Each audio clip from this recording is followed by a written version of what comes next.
രൂപയുടെ മൂല്യശോഷണം. വിദേശ വ്യാപാരം ഉത്തേജിപ്പിക്കാനായി 1960കളുടെ അവസാനത്തിൽ അമേരിക്കൻ ഡോളറുമായുള്ള വിനിമയത്തിൽ ഏതാണ്ട് 40% ശോഷണം വരുത്തി.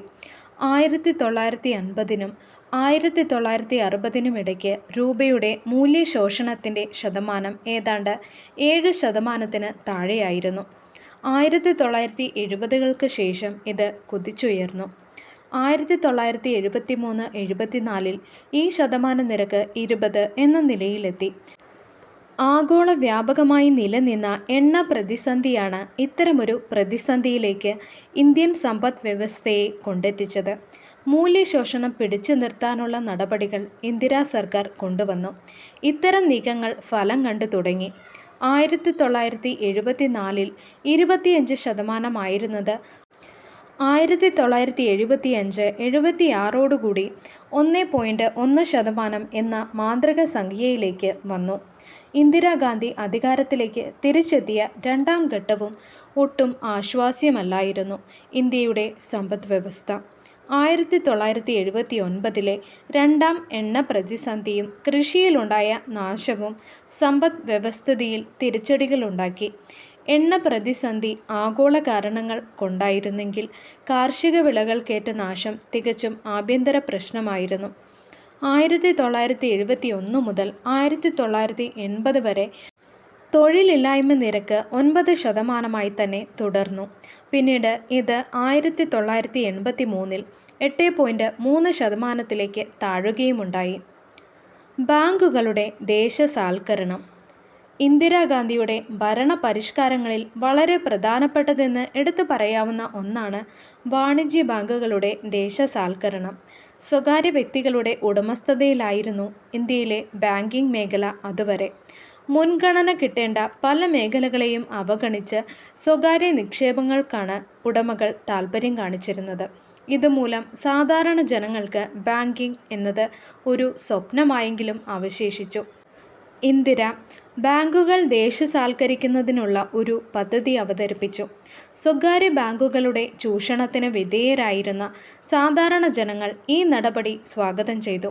14 വാണിജ്യ ബാങ്കുകൾ ഇന്ദിരാ സർക്കാർ ദേശസാൽക്കരിച്ചു. ദേശസാൽക്കരണ പ്രക്രിയ ബാങ്കിംഗ് രംഗത്ത് അഭൂതപൂർവമായ മാറ്റമാണ് വരുത്തിയത്. നിക്ഷേപം 800%-ഓളം വർദ്ധിച്ചു. വായ്പാ ശതമാനം 11,000%-ഓളം എത്തി. ബാങ്കുകൾ ഗ്രാമീണ മേഖലകളിലും ശാഖകൾ തുറന്നു. ബാങ്കിംഗ് എന്നാൽ സാധാരണക്കാർക്കും പ്രാബല്യമായി തീർന്നു. ജനങ്ങളുടെ സമ്പാദ്യശീലം വർദ്ധിക്കുക എന്നതിലുപരി വിവിധ മേഖലകളിൽ നടന്ന നിക്ഷേപം ഗണ്യമായി വർദ്ധിക്കുകയുണ്ടായി. പ്രതിപക്ഷ നേതാവായിരുന്ന ജയപ്രകാശ് നാരായണൻ പോലും ഈ ദേശസാൽക്കരണ നടപടിയിൽ ഇന്ദിരയെ പുകഴ്ത്തുകയുണ്ടായി. എന്നാൽ ധനകാര്യമന്ത്രി മൊറാർജി ഉൾപ്പെടെയുള്ള നേതാക്കൾ ഇക്കാര്യത്തിൽ ഇന്ദിരയുമായി ഇടഞ്ഞു. ബാങ്കിംഗ് മേഖല അപ്രാപ്യമായിരുന്ന സാധാരണ ജനങ്ങൾക്ക് ഈ ദേശസാൽക്കരണം ഗുണകരമായി എന്നതിൽ സംശയമൊന്നുമില്ല.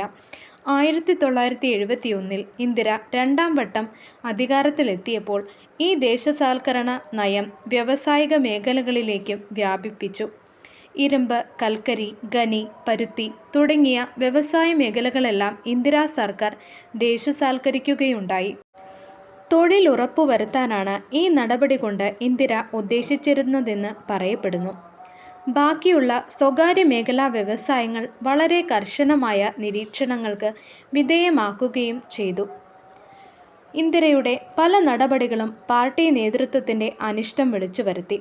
1969 രാഷ്ട്രപതി സക്കീർ ഹുസൈൻ്റെ മരണത്തോടെ ഈ വിയോജിപ്പ് മൂർധന്യത്തിലെത്തി. കോൺഗ്രസ് നേതൃത്വം നീലം സഞ്ജീവ റെഡ്ഡിയെ രാഷ്ട്രപതി സ്ഥാനാർത്ഥിയാക്കിയപ്പോൾ ഇന്ദിര ഉപരാഷ്ട്രപതിയും ഇടത് ചിന്താഗതിക്കാരനുമായ വി ഗിരിക്ക് പിന്തുണ നൽകി. വി ഗിരി സ്വതന്ത്രനായിട്ടായിരുന്നു നാമനിർദ്ദേശ പത്രിക നൽകിയിരുന്നത്. ഇന്ദിരയെ അധികാരത്തിൽ നിന്നും പുറന്തള്ളാൻ ഔദ്യോഗിക നേതൃത്വം ശ്രമിച്ചെങ്കിലും വിജയിച്ചില്ല. ഏതായാലും രാഷ്ട്രപതി തിരഞ്ഞെടുപ്പിൽ ഇന്ദിരയുടെ മനസാക്ഷി വോട്ട് ആഹ്വാനം ലക്ഷ്യം കണ്ടു. വി ഗിരി രാഷ്ട്രപതിയായി. ഇതോടെ കോൺഗ്രസ് ഔദ്യോഗികമായി പിളർന്നു.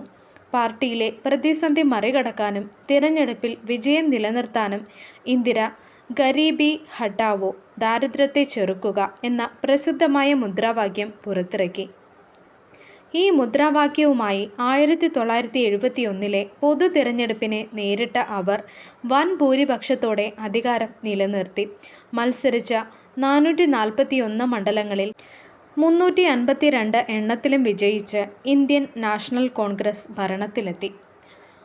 ബംഗ്ലാദേശ് വിമോചന യുദ്ധം. 1971 ബംഗ്ലാദേശ് വിമോചന യുദ്ധമായിരുന്നു ഇന്ദിരയുടെ കീർത്തിയുണർത്തിയ മറ്റൊരു സംഭവം. കിഴക്കൻ പാകിസ്ഥാനിലെ ഹിന്ദുക്കളെ ഇന്ത്യയിലേക്ക് പറഞ്ഞുവിട്ട പാക് സൈന്യമാണ് സംഘർഷത്തിന് തുടക്കം കുറിച്ചത്. പാകിസ്ഥാന്റെ നടപടിയെ രാജ്യാന്തര വേദികളിൽ ചോദ്യം ചെയ്ത ശേഷം ഇന്ത്യ ബംഗ്ലാദേശ് വിമോചന യുദ്ധം ആരംഭിച്ചു. 100,000-ഓളം പാക് സൈനികരെ തടവിലാക്കിയ ഇന്ത്യ ബംഗ്ലാദേശിനെ പാകിസ്ഥാനിൽ നിന്നും വേർപെടുത്തി. ബംഗ്ലാദേശ് വിമോചന യുദ്ധത്തിൽ ഇന്ത്യ നേടിയ വിജയം പൊതുജനങ്ങൾക്കിടയിൽ ഇന്ദിരയുടെ സ്വാധീനം അരക്കിട്ടുറപ്പിച്ചു. ഇന്ദിരയുടെ കൈകളിൽ ഇന്ത്യ സുരക്ഷിതമാണെന്ന് സാധാരണക്കാരെ കൊണ്ട് ചിന്തിപ്പിക്കുന്നതിൽ അവർ വിജയിച്ചു. ഈ യുദ്ധവിജയത്തിനു ശേഷം അന്നത്തെ പ്രതിപക്ഷ നേതാവ് അടൽ ബിഹാരി വാജ്പേയി ഇന്ദിരയെ ദുർഗാദേവിയോടാണ് ഉപമിച്ചത്. ഷിംല കരാർ. യുദ്ധത്തിൽ പരാജയപ്പെട്ട പാകിസ്ഥാന്റെ 100,000-ഓളം ഭടന്മാരെ മോചിപ്പിക്കുന്നതിനു പകരമായി പാക് അധീന കാശ്മീർ തിരിച്ചു ചോദിക്കാത്തതെന്തെന്ന് രാജ്യമൊട്ടാകെ വിമർശനമുണർന്നു.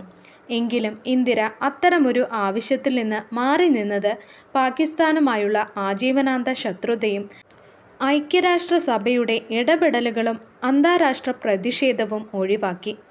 പാക് പ്രധാനമന്ത്രി സുൽഫിക്കർ അലി ഭൂട്ടോയെ ഇന്ദിര സിംലയിലേക്ക് ഒരാഴ്ച നീണ്ട ചർച്ചയ്ക്ക് ക്ഷണിച്ചു.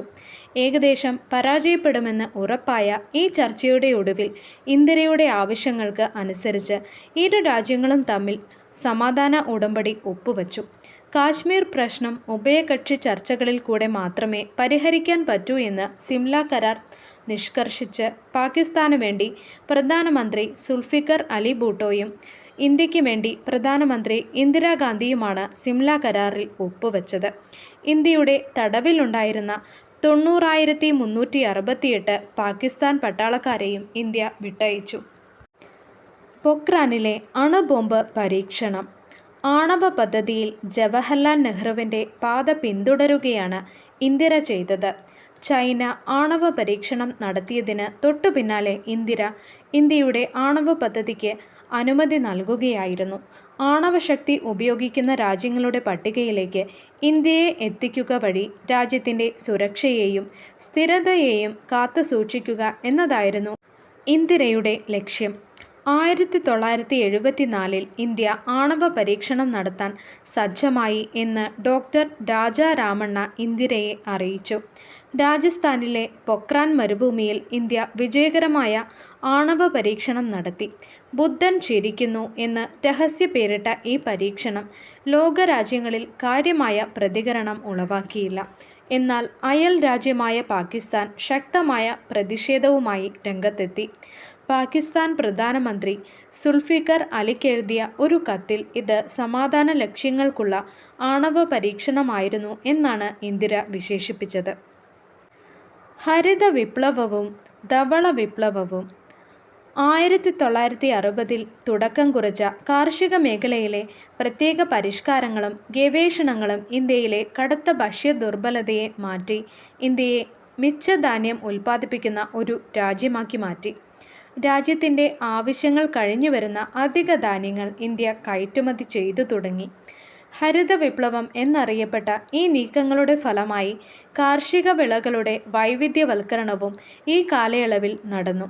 1978-79 കാലഘട്ടത്തിൽ 131 ദശലക്ഷം ടൺ വിളയാണ് ഇന്ത്യ ഉൽപ്പാദിപ്പിച്ചത്.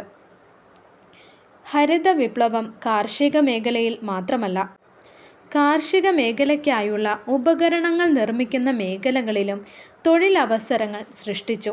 പഞ്ചാബ്, ഹരിയാന സംസ്ഥാനങ്ങളാണ് കൂടുതൽ ഉൽപ്പാദനക്ഷമത കാണിച്ചത്.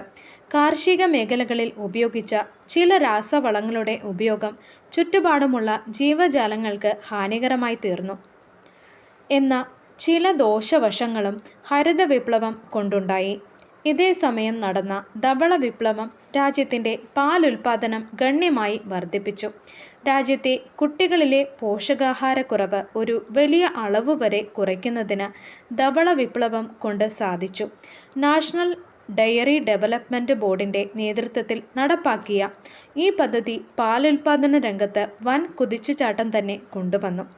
ഒന്നാം ഘട്ടത്തിൽ ഇന്ത്യയിലെ മെട്രോ നഗരങ്ങളിലെ 18 പാലുൽപാദന കേന്ദ്രങ്ങളെ ബന്ധിപ്പിച്ച് മദർ ഡയറികൾ രൂപവൽക്കരിച്ചു. 1975-ൽ പൂർത്തിയാക്കും വിധം വിഭാവനം ചെയ്തതായിരുന്നു ഈ പദ്ധതിയെങ്കിലും 1979-ലാണ് ആദ്യഘട്ടം പൂർണ്ണമായത്. ആകെ പദ്ധതി ചെലവ് 116 കോടി രൂപയായിരുന്നു. 1971-72 കാലഘട്ടത്തിൽ ആഭ്യന്തര പാലുൽപാദനം 22.50 ദശലക്ഷം മെട്രിക് ടൺ ആയിരുന്നത് ധവള വിപ്ലവത്തിൻ്റെ ഒന്നാം ഘട്ടം അവസാനിക്കാറായപ്പോഴേക്കും 28.40 ദശലക്ഷം മെട്രിക് ടൺ ആയി മാറി.